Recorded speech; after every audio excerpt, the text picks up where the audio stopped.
Donald Trump wants to put America's leg up illegal aliens' asses, but liberals, Republicans, and the major media will not have it. The biggest gay rights lobbying group in the United States is now calling on schools to eliminate the words boy and girl. And a leading liberal thinker says climate change isn't only destroying our planet, it's making racism worse also. My name is Howard Riell, and this is Real Truth. You're listening to the American Freedom Network, streaming live around the world at AmericanNewsNet.com, and on Facebook, and on YouTube, and on Tumblr, and in the book Real Truth, Stay Angry. And of course, as always, broadcasting out across the Colorado Front Range on KHNC, Johnstown, Colorado, 1360 AM, The Lion. Our call-in number 877-254-7524. My friends, let's get right to it. Item from Tim Johnson, writing at the McClatchy News Service. Presidential candidate Donald Trump calls to impound the money undocumented workers send home and to jack up fees for Mexicans crossing the border legally each day could prove harmful to the economies of both countries, Mexican experts said on Monday. Stop! My friends, I told you to read Ann Coulter's book. I've been telling you that for weeks. What do you mean you haven't done it? Read Ann Coulter's book, Adios America. It talks about a guy, the richest man in the world. What the hell is his name? Something Slim. Carlos Slim or Mexico. It's not that. He's in Mexico. He's not Mexican, but he lives in Mexico. He owns almost all the business in Mexico. And what he does is he's instrumental. And he's a major investor in the New York Times, which now backs him to the hill. He's a major power behind Mexicans coming here illegally. Why? Because when they come to America and they earn money, they send it back to Mexico. And so he benefits from it because, like I said, he owns most of the businesses in Mexico. So this guy wants it. And it doesn't matter if it's bad for Mexicans, bad for Americans. He wants it, and that's all that matters. I think his name is Carlos Slim. My memory isn't what it used to be. You'll get the book. You'll read it, and you'll know. And so Mexican experts, meaning this guy Slim, they want Mexicans to keep coming here because that's what keeps his wealth growing. So, of course, Mexico wants to get rid of all the outcasts. They want to get rid of all the criminals and all the drug people and all the mentally handicapped and all the people who don't want to work for a living. They want to make them our problem instead of their problem. And I understand from their perspective, but this isn't Mexico. This is America. And Donald Trump is trying to solve this problem, and the forces in Mexico and the liberal forces here and the political machinery here are opposing it. Continue. Even proponents of Trump's immigration stance said some aspects of his platform are impractical and cannot be implemented in their entirety. Stop! I got a friend, I won't mention any names. He's the most negative person you've ever met. As soon as you say, hey, you know, what if? No, won't work. Well, how about no, won't work. Well, what if we? No, won't work. He is the single most negative person I've ever met.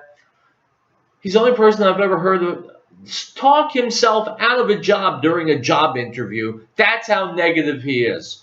So along comes Donald Trump with all of these things in his favor. First of all, he's recognizing the problem when other politicians are too timid to do so. He's putting forth common sense solutions, and it doesn't require anything more than common sense. He's not afraid to see it, even though he knows he'll be lambasted by everybody who seems to get great joy out of lambasting common sense. He knows he's going to be a target. He knows he's going to be made fun of, etc., etc., etc. Here he comes with solutions, and right out of the box, people say, you can't do it. You know, it's actually the same problem that Rabbi Meir Kahane used to have. May he rest in peace. He used to say, we have to get rid of, he was a member of the Knesset in Israel, and he would say, we have to get rid of the Palestinians. Here's why, and here's how. And people would say, how can you possibly get rid of the Palestinians? And here was his answer. His answer was, how can we not? If Israel doesn't get rid of the Palestinians, they will destroy Israel. And so they must get rid of the Palestinians. If we continue to allow illegal, and let's face it, legal immigration, through Mexico from a variety of South and Central American toilets and from elsewhere in the world, if we leave the border door wide open, how do we stop it? How do we not stop it and continue to have a country? If there are no borders, there's no country. If there are no borders, there's no security. If there's no border, there's no future for our children and grandchildren, because we will be even more bankrupt than we were before, than we are today. And so when Donald Trump has the guts and the foresight and the courage to come forth and say, here's the solution, you get all these jackals, all these critics who have nothing, who are nothing, represent nothing, bring nothing to the table. As soon as Trump comes with solutions, bang, they'll tell you why each and every one of them are not workable. Well, my friends, that's a great way to kill this country.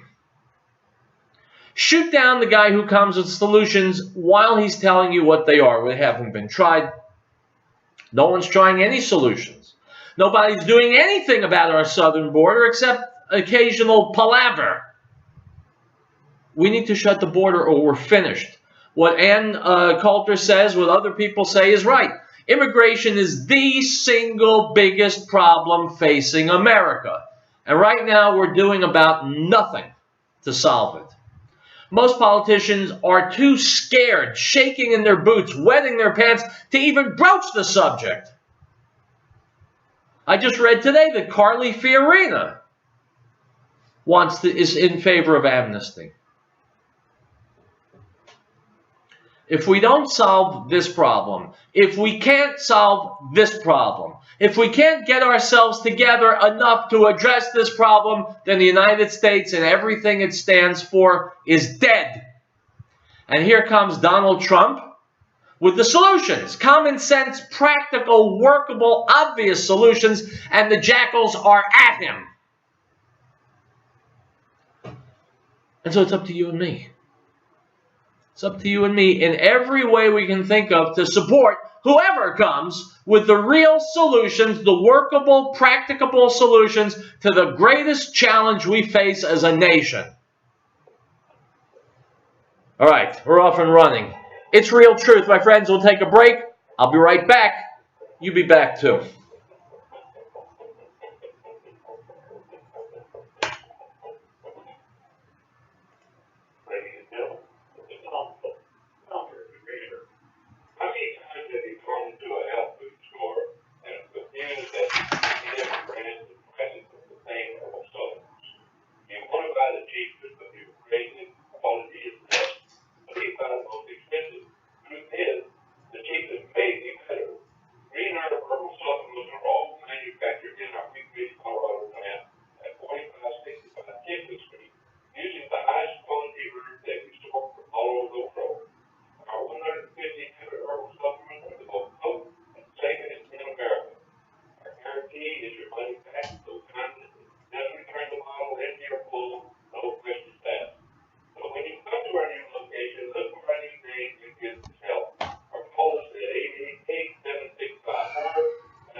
Welcome back to Real Truth. Still Howard Riell, still on the air. My friends, we all have cherished hopes and aspirations, all right? Some of us want to live long enough to see our grandchildren. Others want a home that's all paid for. We want a comfortable retirement. A lot of us would like to see peace on earth, goodwill towards men. My cherished ambition is to see Hillary Clinton behind bars. That's what would warm the cockles of my heart. I'd really love that. Anyway, from RealClearPolitics.com, here's a report from Fox News Judge Andrew Napolitano trying to make my dreams come true. Let's listen.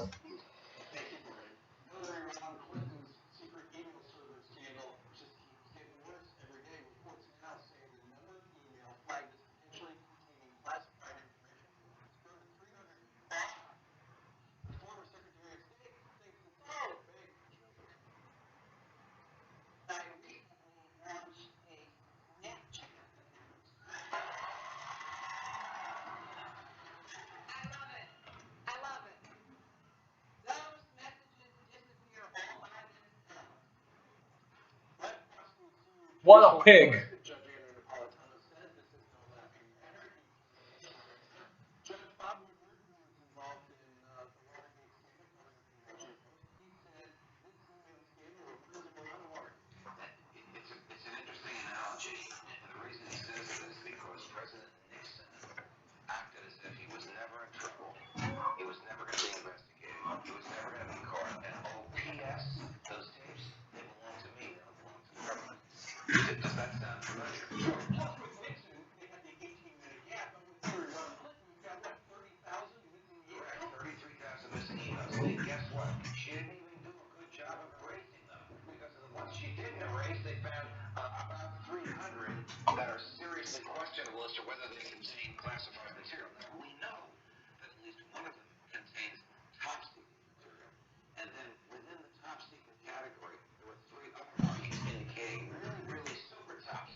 Yeah, it gets crazier every day, especially when people named Clinton are involved.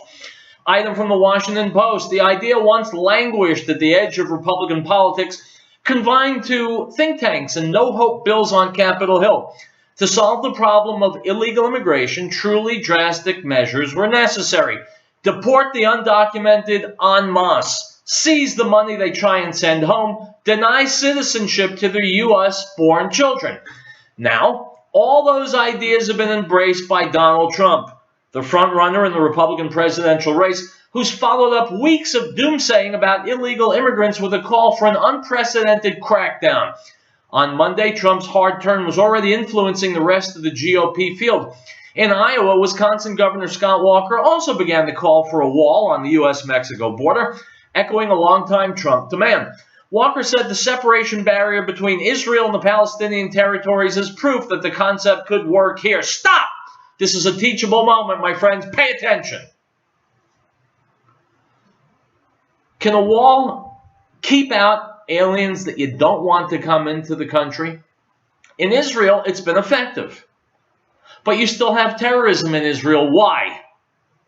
Because Israel has allowed the Palestinians to stay in the country, to be citizens in the country, to be residents in the country. And so despite the wall, Israeli men, women, and children are still dying gruesome deaths because they allowed the enemy to stay within that wall.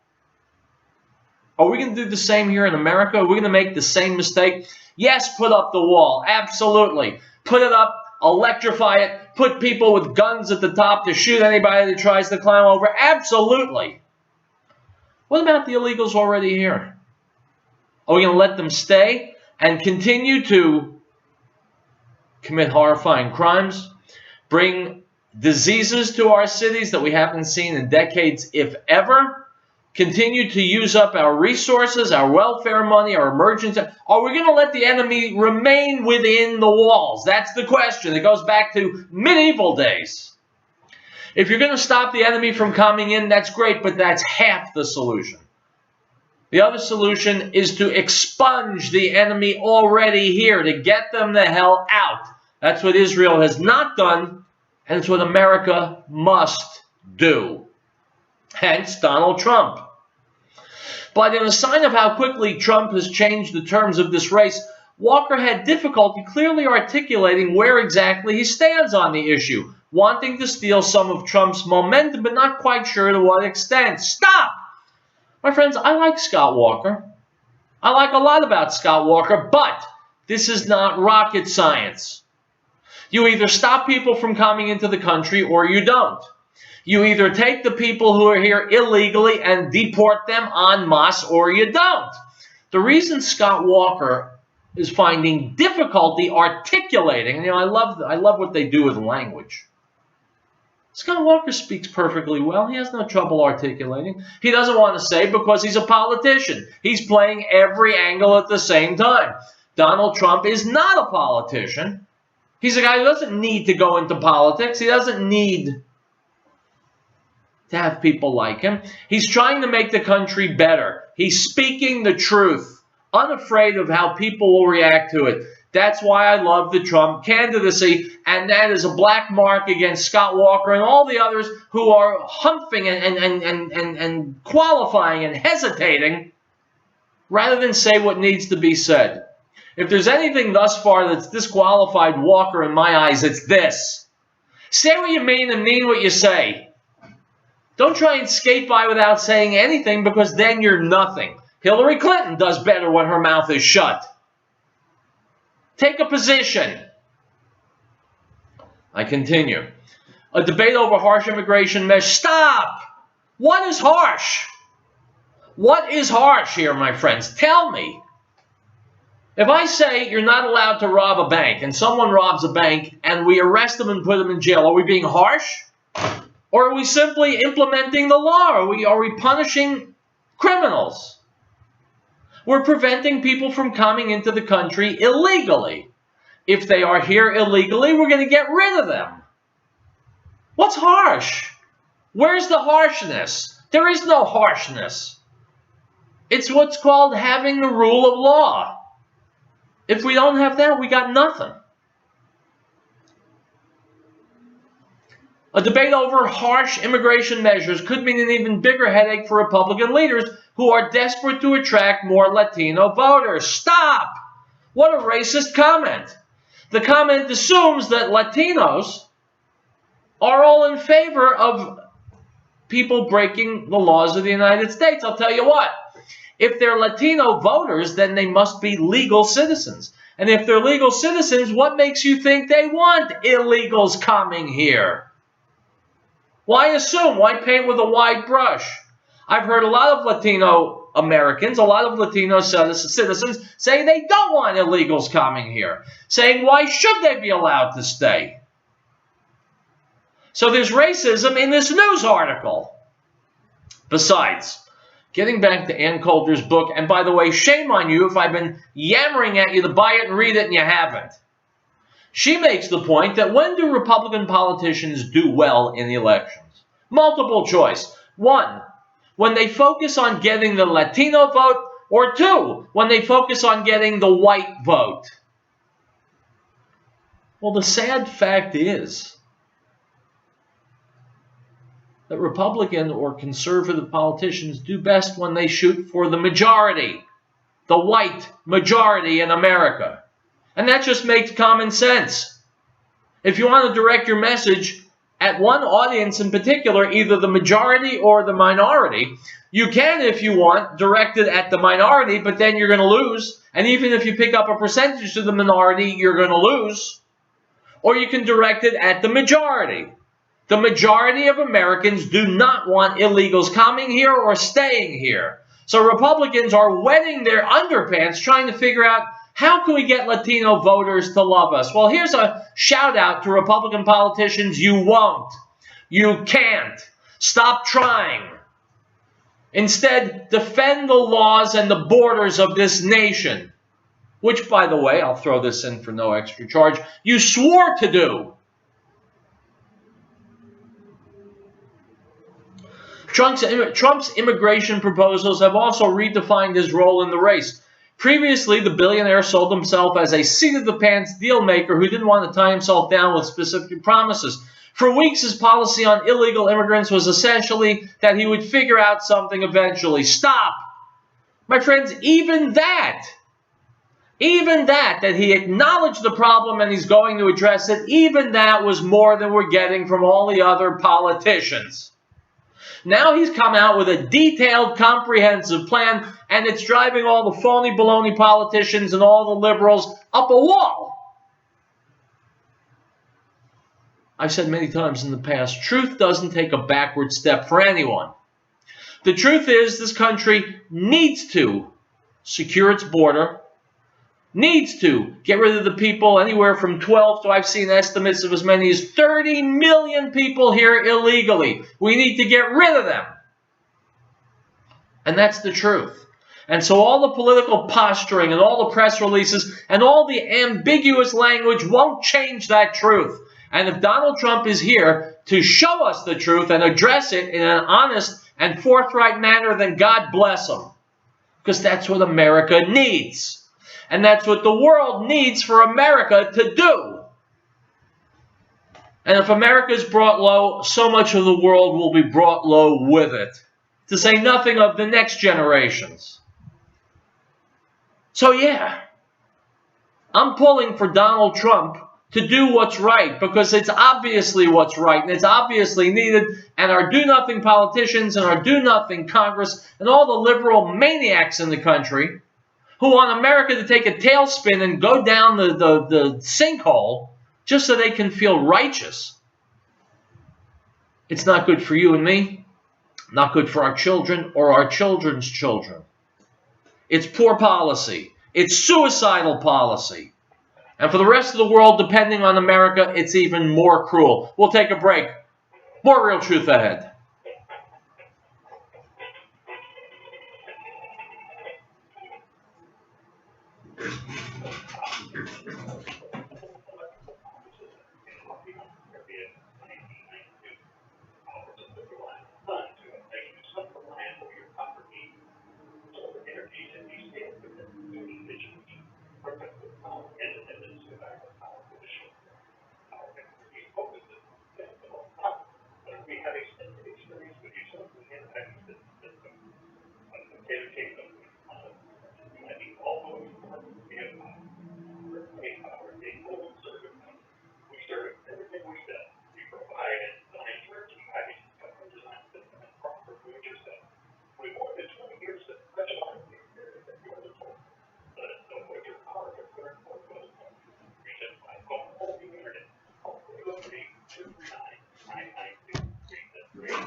Oh, I'm back, all right. Make no mistake about it. I'm not going anywhere. It's because there's work to be done, my friends. Not just me, you too. There's work to be done. Important work. Vital work, and who the hell's going to do it if you and I don't do it? Now, I have a vast Muslim listenership, and they want stories about Islam. Okay, I respond. Give the customers what they want. Here is a video from YouTube. You can find it yourself. I think I posted it to my Facebook page, Real Truth Radio. The headline, Florida professor says Muslims procreate like mushrooms after the rain. The problem is Islam. What he says makes an awful lot of sense, my friends. Give a listen.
Okay, my friends, as usual, we've got technical problems with the video. It decided it wanted to stop working.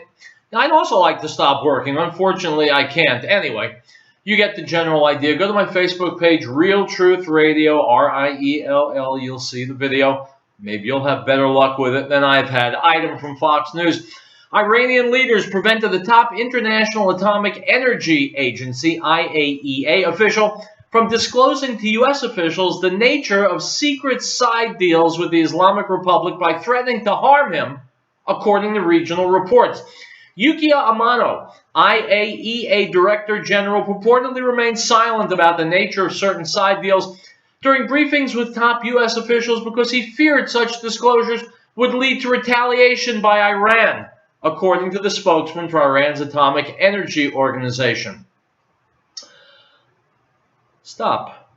My friends, obviously, painfully obviously, Iran has no intention of dealing honestly or dealing at all with this Iran deal. It's a complete sellout by the United States. Obama knew precisely what he was doing. The Iranians are still working feverishly to develop nuclear weapons, which they will no doubt use the moment they are ready. Now they're threatening this poor soul that if he blabs about anything, they'll kill him. So everybody who's in favor of this Iran deal is a fool. And I say that having seen a headline today that more than 300 American rabbis are in favor of this deal. They are all fools. They are all naive. They are all traitors to the Jewish people, to the American people, to the West. They're fools. Anybody in any religion and any ethnicity can be a yutz. Believe me, I know. This Iran deal is disaster. Item from InfoWars. The biggest gay rights lobby group in the United States has called on schools to eliminate, quote, gender stereotypes by training staff to avoid using words like boy and girl, unquote. Cuckoo. I'll be right back.